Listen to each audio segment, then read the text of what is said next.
Assalamualaikum warahmatullahi wabarakatuh. Jadi hari ini kumpulan kami akan tentangkan tugasan 3, yaitu isu yang kami pilih ialah isu kerutan akhlak berkaitan perlumbaan motosikal haram.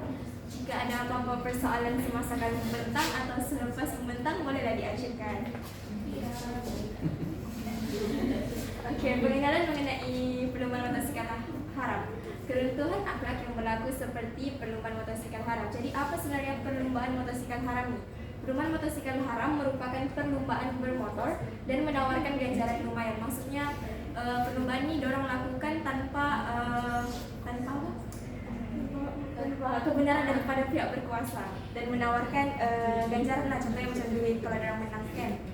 Jenis lomba haram ni ada 4, iaitu perlumbaan drag, perlumbaan gitar atau sprint, perlumbaan debu raya dan perlumbaan drift. Okay, ini contohlah gambar-gambarnya ni jenis perlumbaan. Yang pertama perlumbaan drag. Perlumbaan drag ni diorang akan pilih satu jalan raya tu lurus untuk lakukan perlumbaan. Kalau perlumbaan gitar atau sprint ni diorang akan pilih satu kawasan untuk memulakan perlumbaan mereka. Yang ketiga pula perlumbaan debu raya yang biasa kita lihat di jalan raya tu kan, malam-malam minggu tu yang naik motor. Diorang akan membawa motosikal tu dengan melebihi had laju daripada had laju yang saya tetapkan di debu raya tu. Yang terakhir pula perlumbaan drift. Perlumbaan drift ni yang biasa dipaparkan di television live ataupun ada filem tu kan yang The Fast and Furious. Itulah perlumbaan ini. Okey, ini beberapa data akhbar berkaitan perlumbaan motosikal haram di Malaysia. Yang ni berkaitan dengan kesan lah, maksudnya kegiatan lumba haram bawa musibah kepada masyarakat. Bila kita, bukan kita lah, maksudnya remaja, dia berlumba, dia akan bagi kesan kepada diri kita kan, macam hilang nyawa kan, masyarakat pun hilang nyawa kalau langgar dia kan. Jadi ini contoh dia lah. Okey, masuk pada punca berlakunya aktiviti perlumbaan motosikal haram ini. Okey, punca yang pertama ialah pengabaian oleh ibu bapa. Jadi kat sini ramai ibu bapa yang mementingkan kejayaan masing-masing sehingga dia beri kebebasan kepada anak-anak. Jadi dari situ pergaulan bebas anak-anak di luar rumah ni kita tak dapat pantau. Yang kedua, pengaruh rakan sebaya. Okey, kalau contohnya kan ibu bapa abai remaja budak-budak sekarang kan, macam tak ada masa kat rumah kan. Lepas tu mestilah dia rasa bosan. Kalau rasa bosan, dia akan keluarlah petang-petang tu kan, lepak-lepak dengan rakan sebaya tu. Rakan sebaya menjadi tempat luahan perasaan ketika renggang hubungan dengan ibu bapa. Okey, bila dia orang dah luar semua tu, lepas tu rakan sebaya tu dia akan bagi kata-kata macam, kalau kau nak release tension, kau pergilah, jom kita merempik kan, macam tu. Dia orang pun macam terikut-ikut lah dengan aktiviti negatif rakan sebaya tu, macam follow macam tu.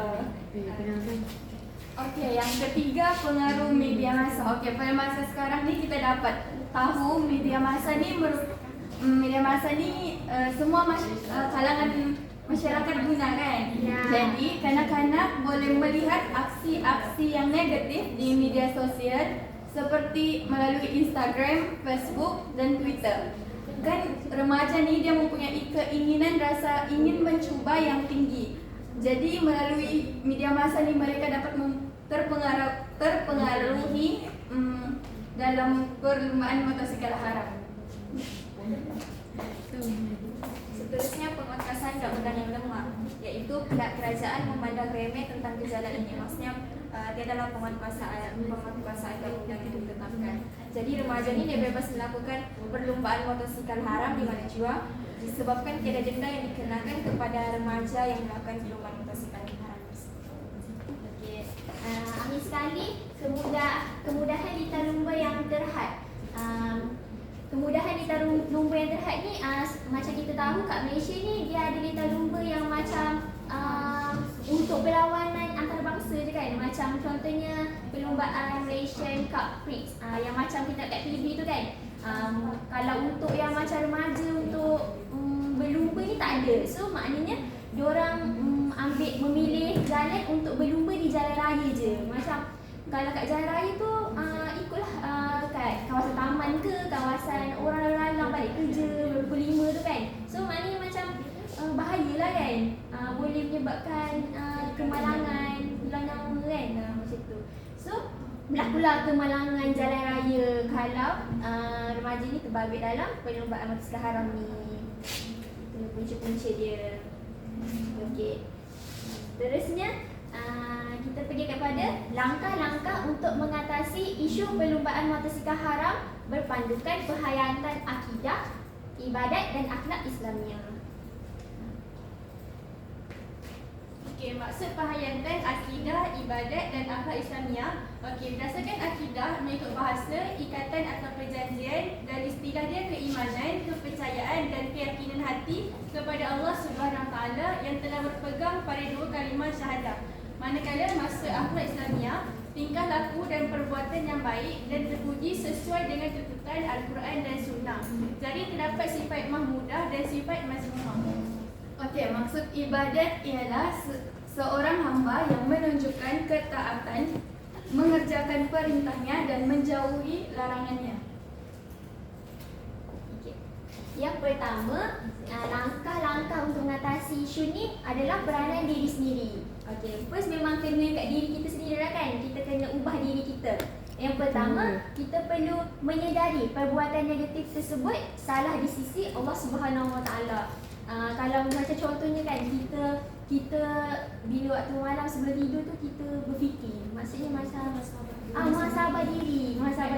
Ya Allah, aku merempit kan juga.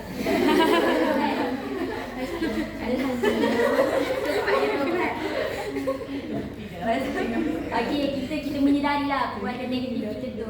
Okey, yang kedua, berkawan dengan kawan yang baik. Kita perlu memilih kawan yang positif dari akhlak dia lah kan. Kalau macam positif saja tak jadi juga kan.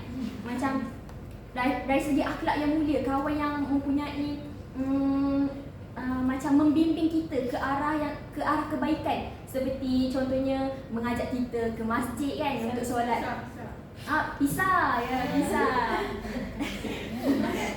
kan untuk solat berjemaah kan.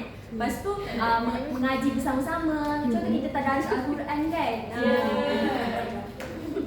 Lepas tu kalau macam Isnin dengan Khamis tu kita perlu puasa.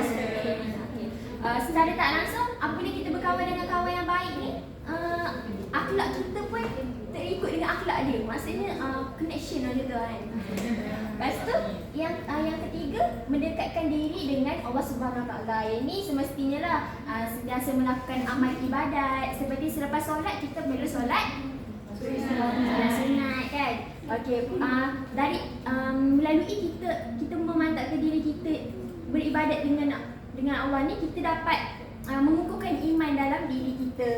Okey, yang keempat, ini kita menyibukkan diri kita dengan perkara yang lebih penting. Okey, kita sebagai seorang pelajar, bukan kita lah, waktu kita form 4, form 5 kan, kita nak ke SPM kan, kita menyibukkan diri kita dengan study. Faham tak? Maksudnya taklah pergi melepak keluar kan, melepak petang-petang kan. Bagi lelaki macam isap-isap okok kan, macam teruk ni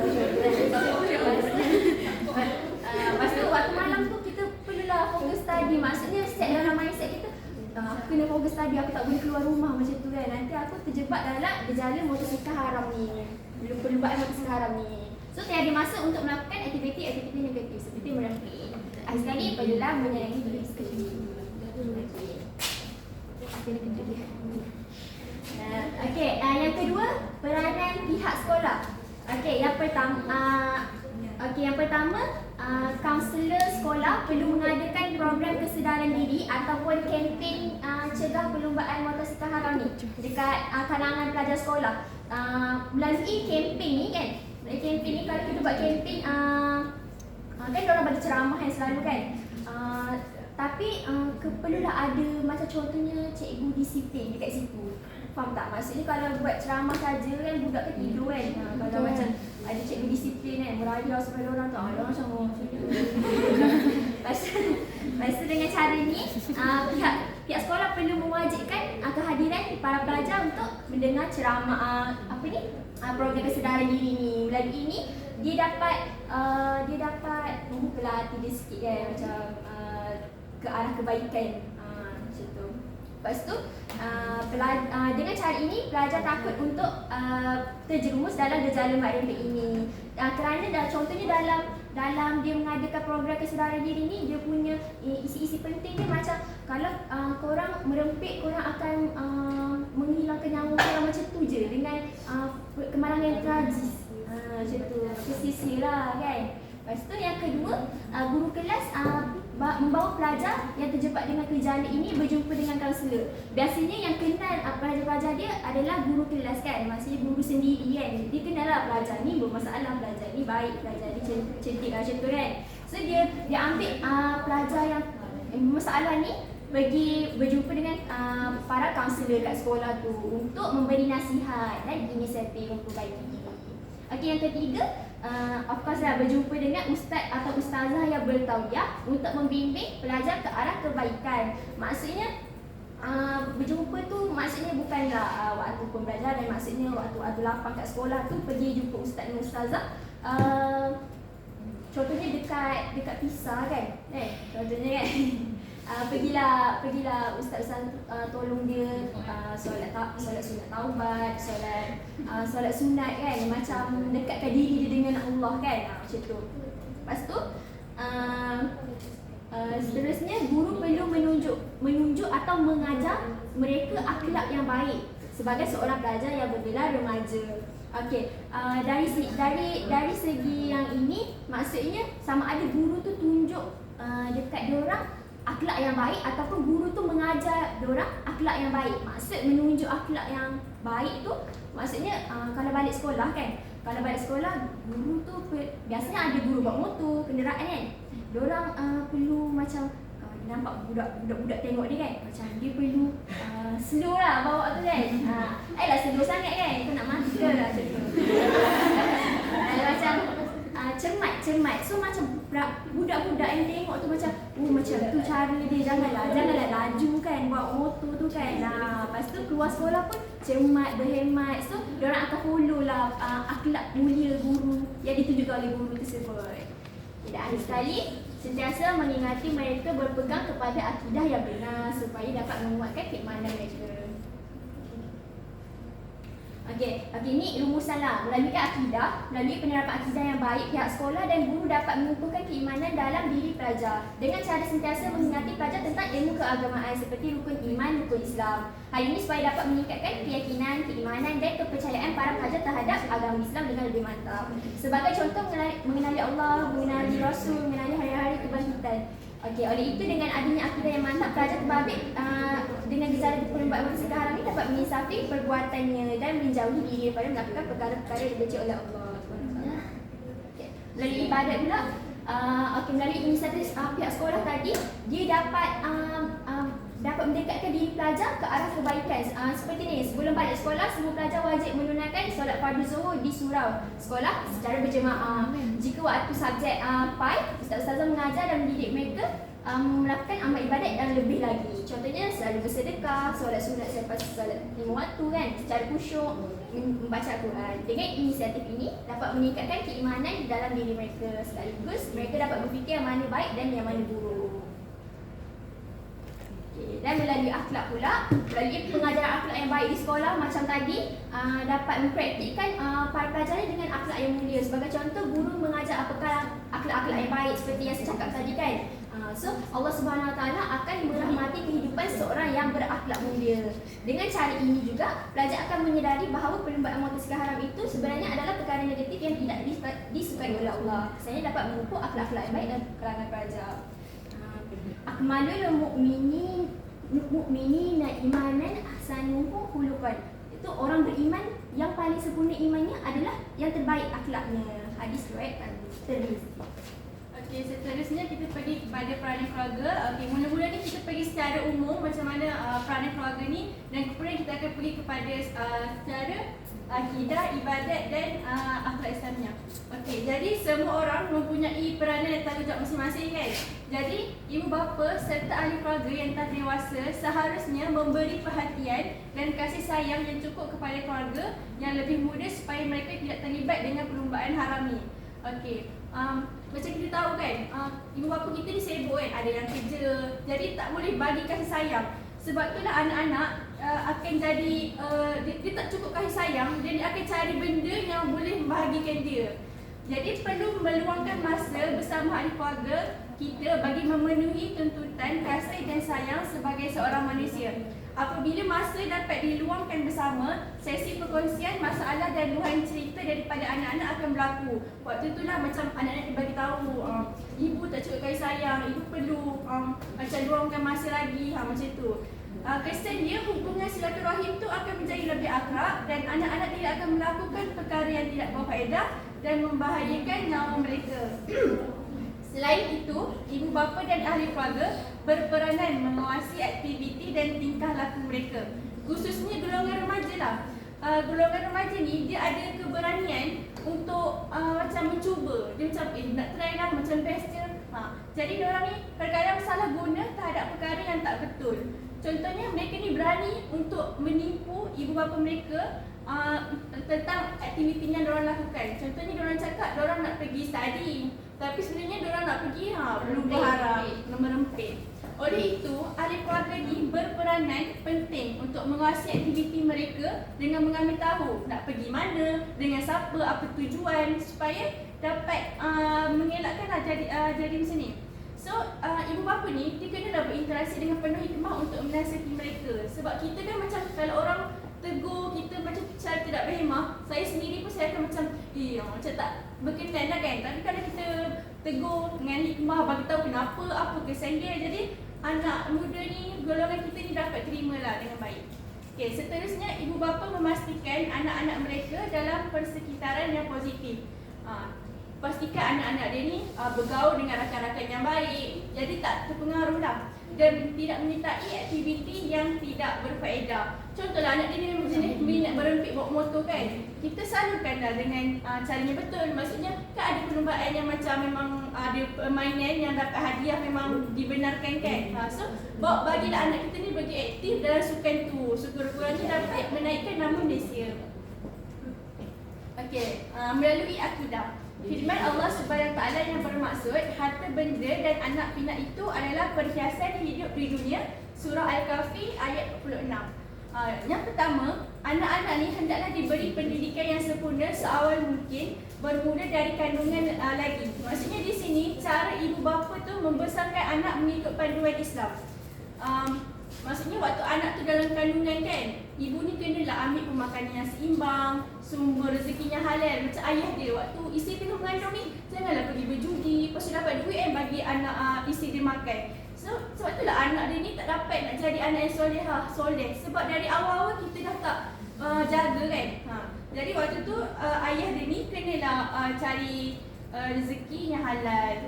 Lepas tu, lepas dah beranak kan, macam mana kita nak bagi didikan secara Islam kan, azan, iqamat, bagi penyusuan, bagi nama yang baik, akikah, berkatan dan sebagainya.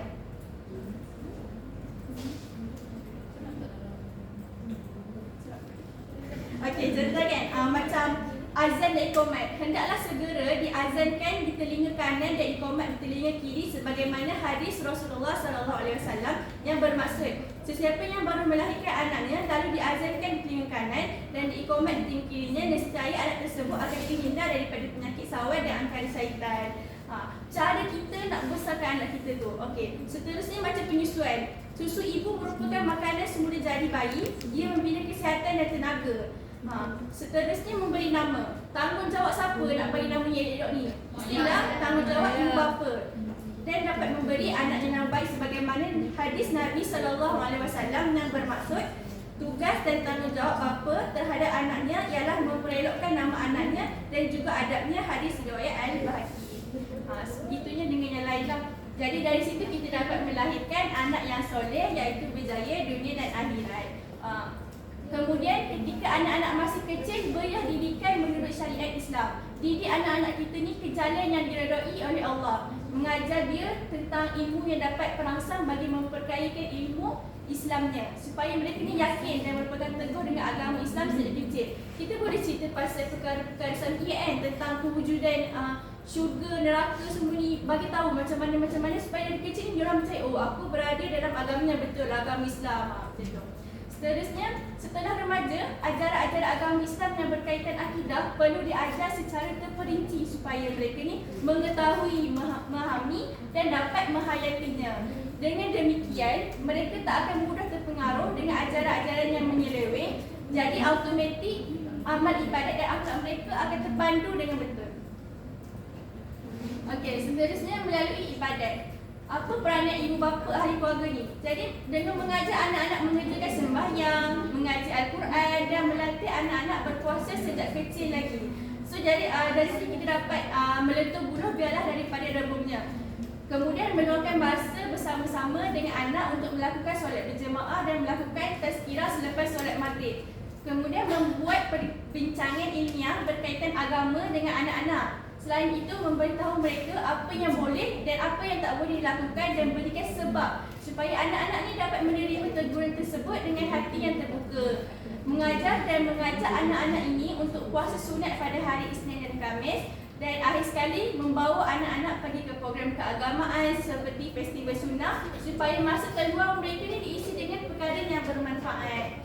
Dan akhir sekali melalui akhlak Islamiah. Okey, ibu bapa seharusnya mendidik ilmu keagamaan dan moral kepada anak-anak mereka sebagai langkah mencegah mereka ni daripada melakukan perkara-perkara yang tidak diingini seperti menyertai perlumbaan haram. Jadi pendidikan agama dan moral kepada anak-anak sangat penting untuk membina jati diri yang utuh. Sebab setiap agama kan menggalakkan amalan nilai-nilai murni dalam kehidupan serta mengelakkan diri daripada melakukan perkara yang memudaratkan seperti perlumbaan haram tadi lah. Jadi seterusnya, ibu bapa hendaklah sentiasa menyuruh anak-anak mereka bersifat dengan sifat yang murni, iaitu sifat-sifat memudah.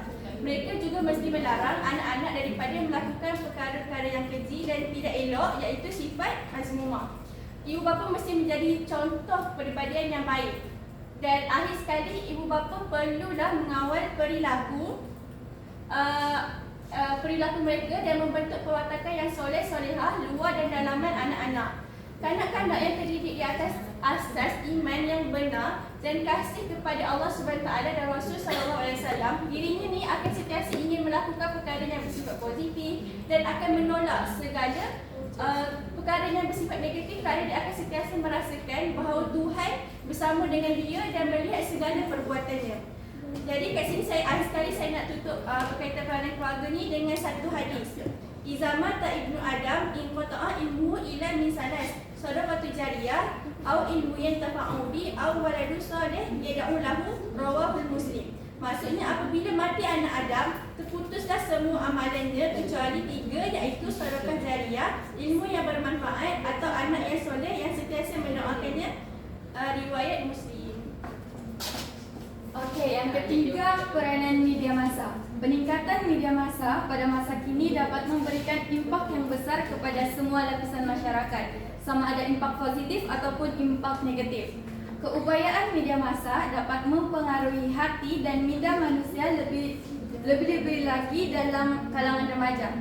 Melalui pelbagai media, sama ada melalui media elektronik, media sosial dan media cetak, dapat digunakan untuk membentuk akidah dan akhlak yang baik kepada semua masyarakat. Contohnya, media elektronik seperti televisyen boleh memainkan peranan dengan menyiarkan iklan yang dapat memberikan kesedaran kepada semua lapisan masyarakat tentang keburukan gejala perlumbaan motosikal haram. Namun, iklan-iklan dan kempen-kempen yang disiarkan hendaklah dipelbagaikan dalam bentuk visualnya supaya dapat memberikan kesedaran yang berpanjangan dan mendalam kepada para pelumba motosikal haram dan kepada semua lapisan masyarakat. Yang pertama, melalui akidah.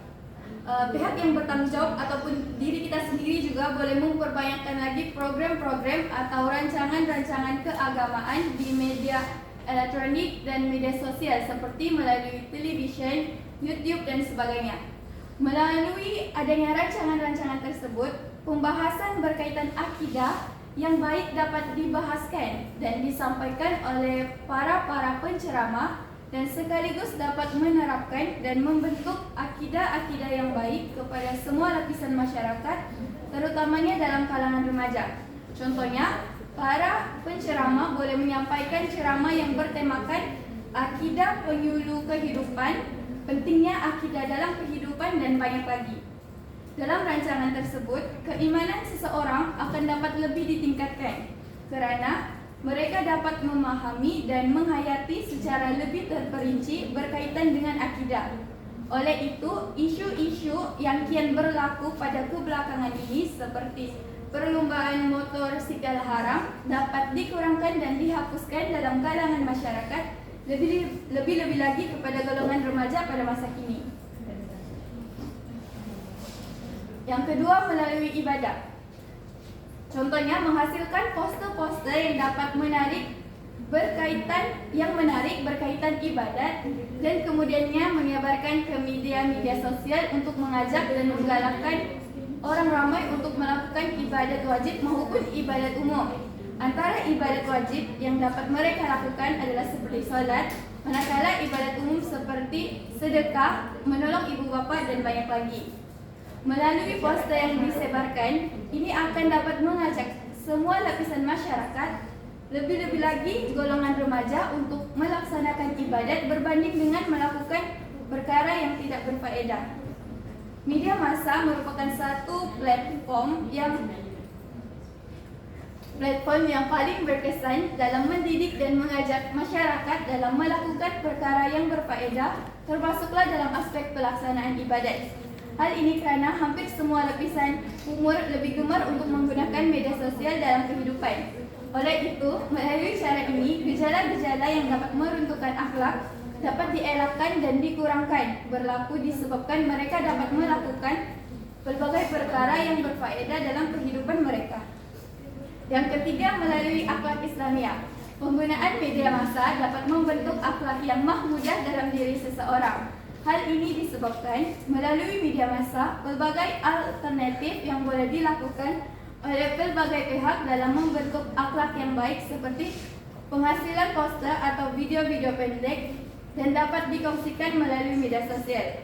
Contohnya, poster dan video-video yang dihasilkan hendaklah dapat memberikan kesedaran kepada golongan masyarakat agar tidak melibatkan diri dalam gejala perlombaan motosikal haram. Antara poster dan video-video yang dihasilkan adalah seperti kesan buruk yang akan berlaku kepada mereka jika melibatkan diri dalam gejala tersebut. Dengan melihat video atau gambaran yang berlaku daripada perlombaan motosikal haram, mereka akan mempunyai rasa ketakutan dalam diri untuk melibatkan diri mereka dalam gejala tersebut. Oleh itu, masalah keruntuhan akhlak akan dapat dikurangkan daripada berlaku kerana masyarakat telah mengetahui impak buruk yang akan berlaku kepada mereka dan sekaligus dapat menanamkan serta menerapkan akhlak yang baik dalam diri mereka. Yang seterusnya ini peranan yang terakhir, yaitu peranan pihak berkuasa atau kerajaan. Pihak berkuasa ini perlulah menguatkuasakan undang-undang yang lebih ketat. Contohnya, usaha daripada polis trafik melakukan sekatan jalan raya dan mengawasi pergerakan matra bukit. Jadi ini matra bukit ini akan takutlah melakukan perlombaan haram ini sebab undang-undang yang lebih ketat kan, takut diberi denda atau compound dan sebagainya. Jadi sekiranya tindakan diambil mengakibatkan mereka semakin angkuh dan memperlekehkan tugas pihak berkuasa. Contohnya, mereka akan bijak melarikan diri daripada pantauan pihak berkuasa, semakin mencuba untuk mencabar pihak berkuasa dengan berlumba di jalan raya dan berani mengancam nyawa diri sendiri semata-mata untuk ganjaran dan keseronokan. Maksudnya di sini mereka tidak peduli pun langsung tentang peranan daripada pihak berkuasa ini sebab tiada undang-undang yang ketat.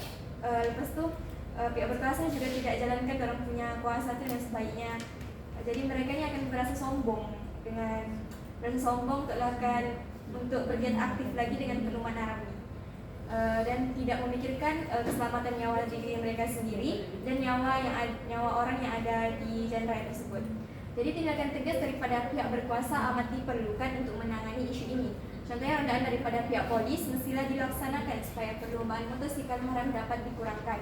Pihak polis mengadakan sekatan jalan raya untuk pemeriksaan kenderaan yang digunakan untuk perlombaan haram. Jadi pihak polis dapat cegahlah kenderaan yang orang kenal pasti nih yang diubah. Contohnya ubah daripada segi had kelajuan kenderaan itu. Jadi pihak berkuasa juga yang terakhir boleh memberikan mereka teguran yang baik. Maksudnya nasihat yang baiklah supaya mereka dapat terima nasihat itu dengan mudah. Jangan gunakan kekerasan. Jadi ini apa yang saya dapat rumuskan melalui peranan yang kami bentangkan sebentar tadi, yaitu yang pertama melalui akidah. Yang pertama dapat membentuk keyakinan diri pada seseorang. Keyakinan pada diri seseorang untuk senantiasa berpegang teguh kepada ajaran Islam dan Allah Subhanahu wa taala. Masa di sini lebih kepada peranan pihak sekolah. Pihak sekolah ni contohnya lah ustazah ataupun penceramah dari luar melakukan ceramah tentang cara menyiasatkan diri kepada Allah. Jadi mereka ni akan sedar untuk meninggalkan perkara-perkara negatif dan cuba untuk berubah menjadi lebih baik. Yang kedua pula dapat membentuk iman yang kokoh. Ini dari segi peranan daripada ibu bapa lah. Ibu bapa ni dia menerapkan ajaran Islam yang sebenar dalam diri anak-anak mereka. Contohnya berpegang kepada Al-Quran dan Al-Sunnah dalam kehidupan seharian mereka supaya anak-anaknya ada arah tuju dalam kehidupan mereka dan dapat meninggalkan perkara yang negatif seperti melakukan perlombaan haram. Yang ketiga pula percaya kepada Allah Subhanahu wa taala akan balasan yang diperoleh. Maksudnya guru-guru ni di sekolah tidak kira lah guru ajar subjek pendidikan Islam kan atau pendidikan atau subjek-subjek lain, selalu nasihatkan murid-muridnya ni supaya beringat-ingat kalau melakukan satu perkara tu. Sebab tidak kira lah perkara yang dilakukan itu secara sembunyi ataupun secara nyata, Allah pasti akan melihat dan malaikat akan catat dan ada balasan yang akan diperoleh sekiranya melakukan perkara yang dilarang dalam Islam. Dan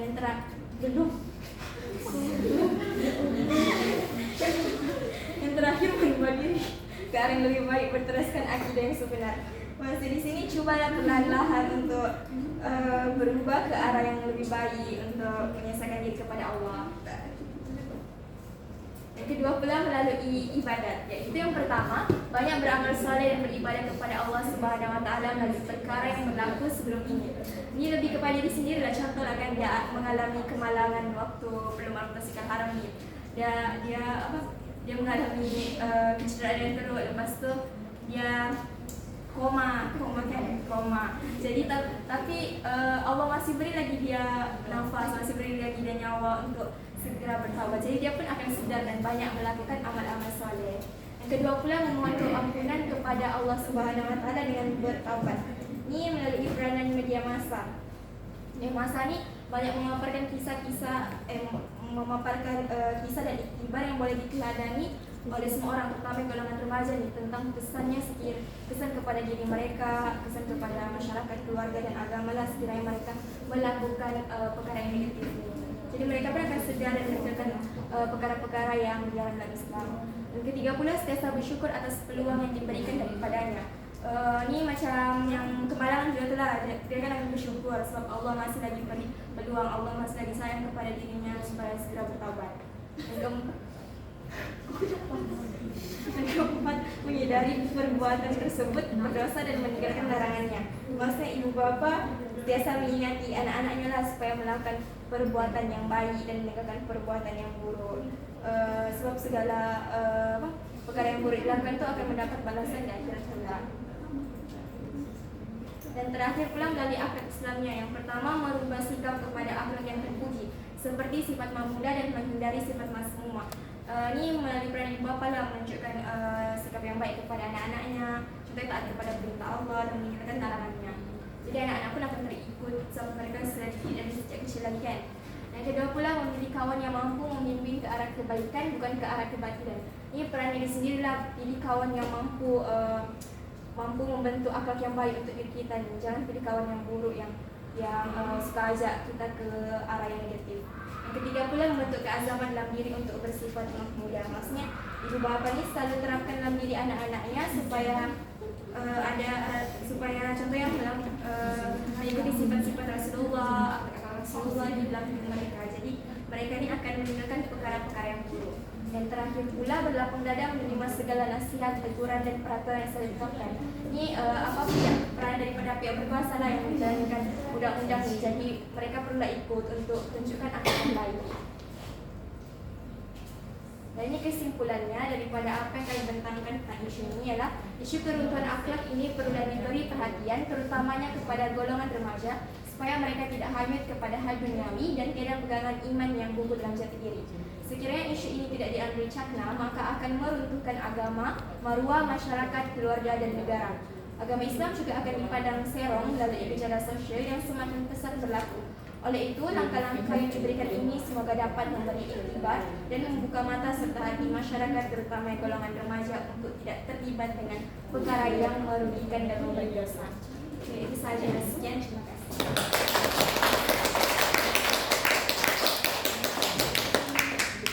Okey, buka persoalan berkaitan dengan perlombaan haram. Ya, Aina. Ini ada cakap kita boleh masuk sukan lumba motor tu kan. Tak harap tu kita masuk sebab kan dia membahayakan yang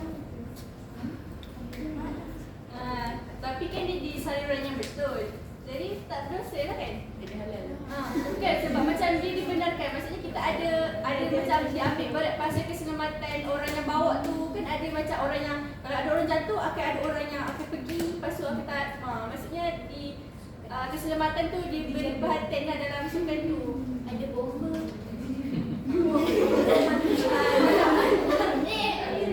Kalau saluran yang betul tak apalah. Yang salah tu yang kita merempit tanpa kebenaran. Lain lah. Ya betul kan? Kalau yang mampit yang di kampung tu, itu kalau mati dia mati apa Saya kata tu kan. Ada hadis kata mati tu mungkin masuk ke neraka tu dia bukan Islam, kategori murtad.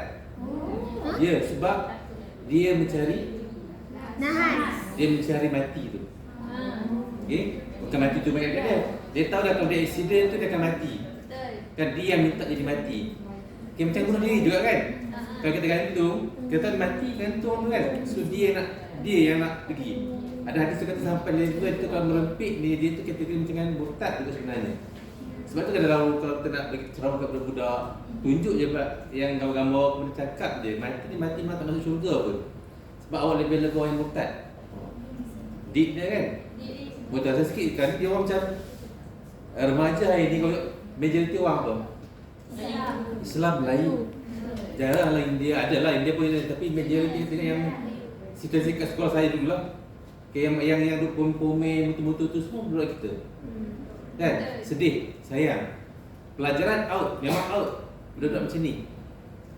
Memang kita bentuk dia, tapi memang ada duty. Pelajaran ke tepi, dia memang minat benda tu, dia fokus benda tak dalam sekolah, merempit malam-malam. Budak Islam lagi betul lah. Tapi kalau yang sukan yang secara halal tadi tu tak ada masalah ya, sebab dia ada safety dia yang betul. Kalau dia jatuh pun keberkatan nak mati tu tak ada. Sebab dia pakai memang pelengkap. Dan litar yang betul lah. Merempit kita ni kita ada je kan. Celok untuk sini, langgar orang tambah je, tak bersama mati juga dalam tu kan. Ni yang litar tu tak ada masalah. Patut kita tak ada masalah. Bukan kata cari penyakit ke tak. Memang kita ada keselamatan kat situ. So kalau ada anak-anak yang berpotensi nanti, buat secara betul lah. Secara halal kan. Hantar dia pergi sekali yang KBS, yang upgrade yang TV tu kan. Kementerian Belia Sukan. Dia ambil alih. Student saya ada seorang tu, dia masuk. Dia wakil Melaka tu memang tak apalah. Daripada merepek kat kampung, mati katak tadi ni, dia pergi situ kan. Dia sokongan mak ayah lah kalau dia nampak anak dia macam tu tak. Soalan lain. Awak ada adik-adik macam ni tak? Ada. Tak ada? Alhamdulillah, kalau awak dah ketuk kepala dia. Tapi memang bukan kata, kerana family yang baik pun kadang terpengaruh kawan tadi tau. Kan? Duduk taman, kampung-kampung kan, kadang dia orang feedback sini. Apa yang best tak tahu? Biasa usaha tu menengah lah yang join-join macam ni. Kan? Malam-malam melepak, bawa motor sana pomen sini. Jadi kita nanti sebagai mak bapak kena alert benda tu lah. Dia kawan dengan siapa, dia pergi mana keluar, tu mana balik, tu mana ni, mak bapak pun tak tahu je.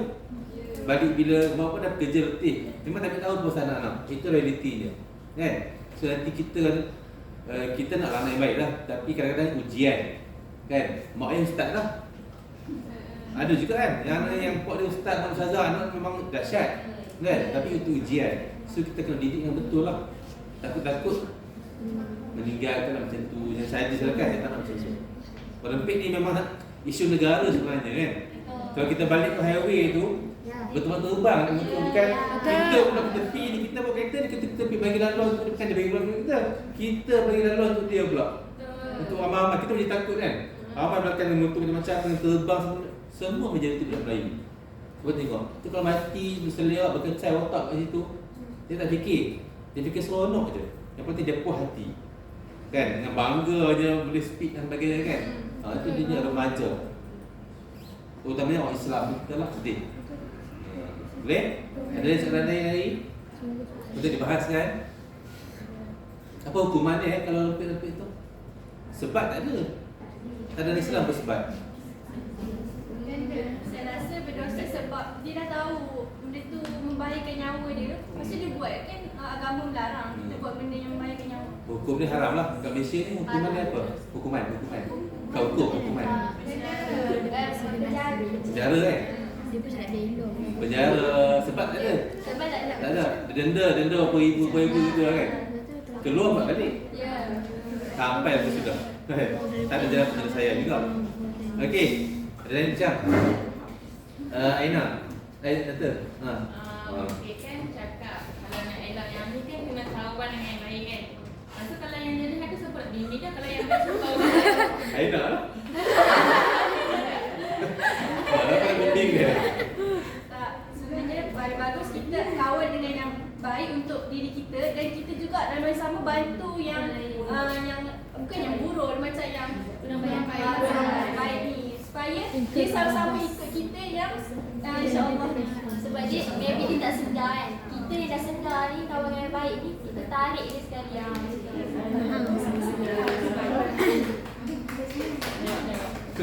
Tapi realiti hari ni yang jahat tu lagi kuat daripada tarik. Ada yang baik. Betul. Orang tengok dekat masjid-masjid dekat Sarawak, berapa ramai budak-budak pergi situ, tak ada. Berapa ramai pergi tengok konsert, berapa ramai budak, ada orang tua pergi, tak ada, jarang lah. Semua menjadi pengawak yang benar.